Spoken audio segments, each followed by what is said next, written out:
until we came out of there, perhaps for 10 minutes, if that much. And then we came out on the deck and we immediately hit it overboard. Should we now move to your perspective, as you and Duncan are now in the control room? Okay. Okay, let's take it from the point where you switch on the equipment, and then what happened from your perspective? As we switched on the equipment, at first everything functioned in the normal manner, the way I expected it to. And all of the meters, if you will, gave normal readings. And we were there for about 30 seconds into the test when we realized something wasn't quite right. And the reason we realized something wasn't quite right is because all these banks, huge banks of electron tubes, see, the field coils of the two alternators were driven by banks of 6L6 tubes. They had to be modulated in a special way, plus the normal drive signals to make the alternator do what it was supposed to do, plus modulate the output signal, required a lot of amplifiers, and it actually took 306 L6s to drive each one of those coils on each alternator. There were 5 field coils on each alternator. So literally 10 field coils, 300 tubes for each. That's 3,000 6L6 tubes. That's a lot of 6L6 tubes, all glass versions. And that's a lot of heat, isn't it? And that's a lot of heat. And they were not only in our control room, they were in an adjacent room. And as we were looking at this casually, we were seeing something happen, which doesn't happen normally, unless you have an enormous fluctuation in the supply, the heater supply to the heaters. They started to dim and get brighter and get dim and get brighter, and I said, what the Hades is going on here? And then we started to notice something else in the control room. We were starting to get what looked like high voltage arc overs. And there was no high voltage equipment in the control room. There was elsewhere, but not there. And we're seeing this arcing, jumping of what appeared to be high voltage electricity across the space in the control room. In retrospect, we can look at this and say this was not high voltage as we know it. This was etheric energy that was arcing over because of the stress of the hyperspace field. It was producing some very weird results. And they started to show up in the control room. We didn't know what it was. And about how much time into the experiment did this show up? In terms of... From when you turned it on? When we turned the equipment on and we knew everything was functional, about 30 seconds. Oh, quickly. 30 to 40 seconds.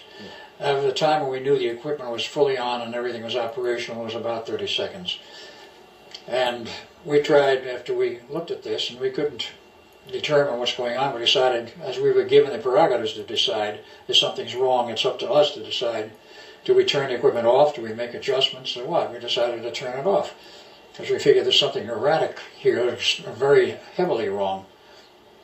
So we went to turn off the AC controls and all of the AC power drives and everything else. Nothing could be turned off. All of the control handles, knobs, what have you, were frozen. We knew then something was very definitely wrong. We had no idea what. And at this point, we decided there's nothing we can do out of here.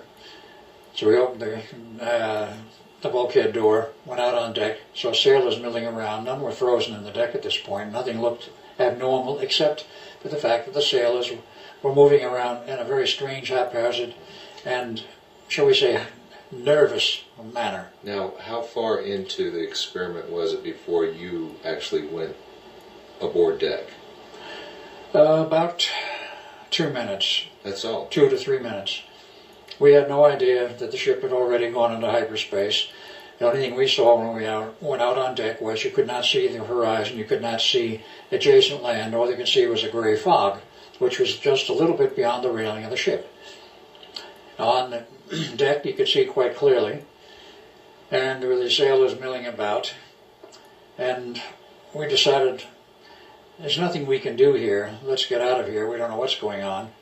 We will jump overboard and swim ashore. We were both excellent swimmers, and we figured at that point it was about, at maximum, half an hour to shore. Half a mile to shore, and it was not a long swim for us. Let's jump overboard. So we both did. And that is the point where things got very strange. We did not hit the water. There was no water. We just started to fall. The feeling was like you were falling down an elevator shaft with no bottom. And we just kept falling and falling and falling and falling. And what is this? What were you thinking at that time? We weren't thinking, I can assure you. We were in a state of panic, virtually. And Could you see him though as you were going down, yes. or did you feel alone? No, I could see Duncan hazily. And see, then the whole sequence of what happened from that point on became very, very bizarre, because we came out of this sort of hazy area where we were falling through it, but I could barely see him, but he was there fairly close to me. We could see each other. Suddenly, we came out of this hazy area into a brightly lit area with what appeared to be fluffy clouds, and here we are going through, we don't know where, in what was open sky. Couldn't see ground, couldn't see anything else, open sky and a cloudy effect. And we're moving through this for a period of time. And then all of a sudden, we blank out. And then we came to, we were in the hospital in 2137. So was it like you were flying? It was like we were flying, exactly. Wow. That was the feeling, the sensation. Not like we were falling at that point, but like we were flying. Can't explain it to this day, except that's what we felt and what we noted. But was it a pleasant feeling though? At that point it was. The terror was gone, but at this point, where are we? What's going on type thing. Wow. We didn't talk to each other. We were in no position to talk. We were just observing and in a state of complete mental disarrangement, if you will. Indeed. Where are we going? What is happening? And these were not verbalized thoughts. These were just, what next type thing. And okay, well, we've gotten to 2137. Yeah. In fact, we've done a very extensive. Yeah, well, this is how it happened. Okay. We maneuvered through however it was done, whoever was handling this. And in retrospect, a higher power was doing this for a reason, but we wound up in 2137, and that part, from that point on, we've already outlined quite well. Right, and just to really quickly recap it, you were there for 6 weeks. Yeah. Both you and Duncan. Correct. And then you went from there to 2749. Correct. Only Duncan did not. Correct. Now, did you go there sort of like week 3 or week 6? Do you recall? It was in the 6th week. It was at the very end. It was at the very end. Okay, so you went to 2749. You stayed there for 2 years. That's right. And in terms of the time measured then, and in terms of, I guess what one would say is wear and tear on me, perhaps. Right, and that's where you had your interesting experience with the Wingmakers. With the Wingmakers, with the artificial intelligence computer system that ran the planet. That is, city by city it did. No such control out in the boonies. Total world population approximately 500 million. Very exotic, very large cities. And you were a tour guide, right? I became a tour guide along with a friend I met there who I guess got me into it. See, that's strange, because how would you had the experience to be a tour guide? I didn't.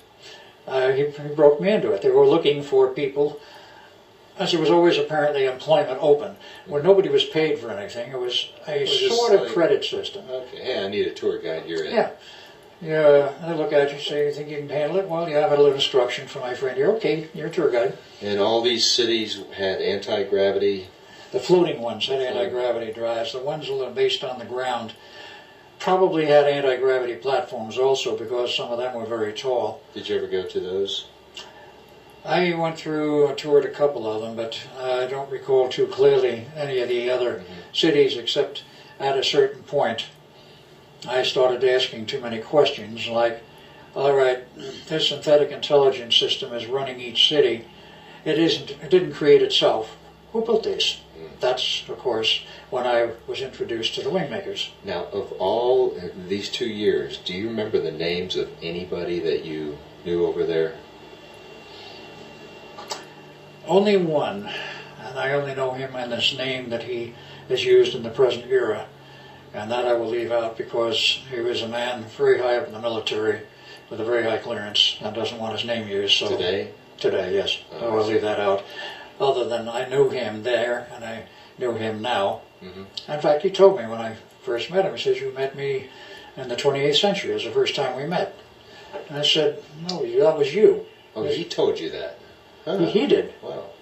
Do you recall, however, were the names different, like Mike and Joe? Oh, yeah. Were they people had regular names, normal regular names. Like they have different now. Names. Okay. Yeah, and they had stores, and they had recreation, and they had movies, and they had most of everything that we would expect today, except worldwide communication was restricted. There wasn't as need for it the way we have today. They didn't have the need for computers with stock market exchanges and all that. There was no stock, there was no banks, there was no money, there were no world governments, there was no national divisions anymore, there was no standing armies. It simplified things quite a bit. The Sounds like heaven. closest thing you'd ever come to it, and I think after a while it got to the point where people were bored. It was, well, yeah, that's true. No worries, right? Yeah, there were no worries. Okay, so let's go all the way to the end. Here you are. You had your 2-year experience there, which we have covered in other interviews. Right. How'd you get to the point where you left? Did you just... I got to the point where I left because I was told I had to. Okay. I said, I don't want to go back. I want to stay here. Was it the wing makers told you? Who told Basically, it wasn't the wing makers so much that told me that I had to go back. It was the synthetic intelligence computer in the one city I was sort of stationed in. And I said, you've got to go back. There's a mess you have to straighten out in the past. I says, what mess?